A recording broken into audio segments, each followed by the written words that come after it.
Good morning.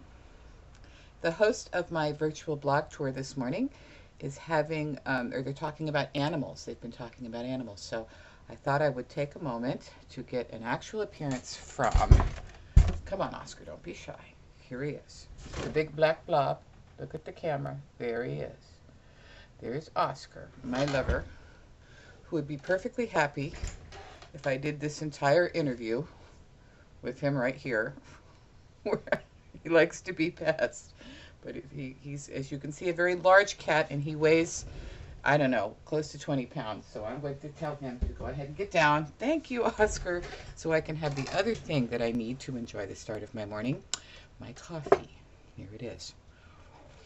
Let me adjust the camera a tiny bit here. Go. Yes, I have my apron on because it's house cleaning day and my hair out of my way here. It's house cleaning day at Crystal Lake, which isn't as bad as you think because the place is tiny. But the disadvantage of living in a tiny place is it's like being on a boat. One little thing gets out of place and it's a domino effect. Then it's just chaos because you can't just put anything away. Everything's nested. Everything's in a box, in a larger box. So it's a little tricky. But anyway, a number of you people asked me about my Alpha Smart. What's an Alpha Smart? Because I said that I do a lot of my writing on a thing called an Alpha Smart. So I'm going to lean back a little bit here and hold this up for you. This is an Alpha Smart. Okay, and what it is it's a keyboard emulator, and what that means is it's not a computer. I suppose it could be considered a computer, but really what it is you type into it. There's no booting up. Okay, I turn it on, just turn on the little on switch here, and you'll see the screen will, now you can't see very well, but there's this little screen comes up, and it just, I have one more key, I hit enter, and I am in whatever document I was working in last. And it's, as you type, it saves whatever you're typing. You never have to hit save. You don't create a file. There's a group of keys across the top that says file 1, file 2, file 3, file 4. So yes, you can have up to 8 files going. And I think it holds the equivalent of about 400 pages of text at any given time. And then whenever I want, I can open any document in any program that accepts text. Anything you could type text into, anything from a Word document to a web page. If it was a place where you could normally type text, you can open that, move your cursor to the point where you'd want this to start typing, plug this into your computer and hit send, and you see it move across the page. It's not like, it doesn't upload. It's a keyboard emulator. It's as if you were typing it. So you see it go, which for a writer is very satisfying for some reason, because it's as if we were typing, 400 words a minute, and it's just filling the screen, and it makes you feel very good. The main reason this is so convenient is that it runs for something like 700 hours on 3 AA batteries. So you don't have to,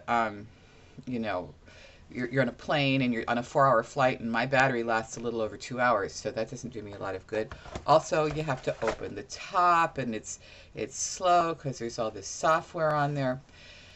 The other thing is it encourages draft writing, because this is a big problem for me. Draft writing is that my background is in business writing. Before I decided to become a writer, I did a lot of technical documents and a lot of things like design documents and requests for proposal and all this technical stuff. And you don't write rough drafts. You write an outline, but once you've filled it in, other than proofreading it for grammar and formatting and typos, that's it. And in fact, I didn't generally even do that proofreading. I passed it off to the person that was in charge of technical documents, as far as managing technical documents, and they proofed them, and they made sure that they were all pretty. So I have a tendency to want my writing to be perfect the first time. Well, in the words of Nora Roberts, the only thing you can't fix is a blank page, and if you never get it down, you're never going to get anything done. The other tool people have asked me about that I use to encourage draft writing is this little website. If you go to this website, just Google it. It's called Dr. Wicked. And Dr. Wicked's got a tool called Write or Die. And you go into Write or Die and you set up a couple of things like the degree of evilness and don't pick kamikaze mode. Okay, I'm warning you right now, because what happens is you set a time and a word count goal.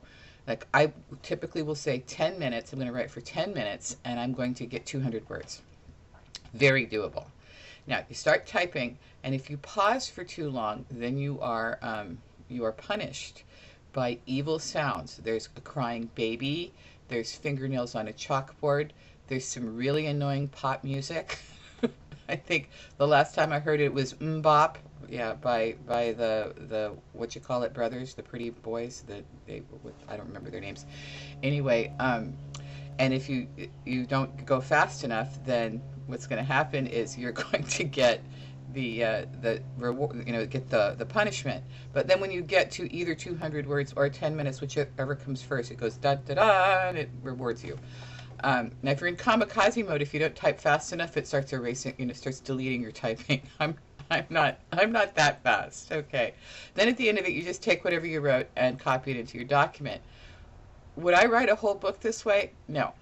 But one of the problems that I have, and I think a lot of writers have, is we say, I don't have time to write today. We go through this. I've got to clean my house. I've got to do my laundry. I've got to go to the grocery store. I've got to take the kids to soccer practice. I gotta.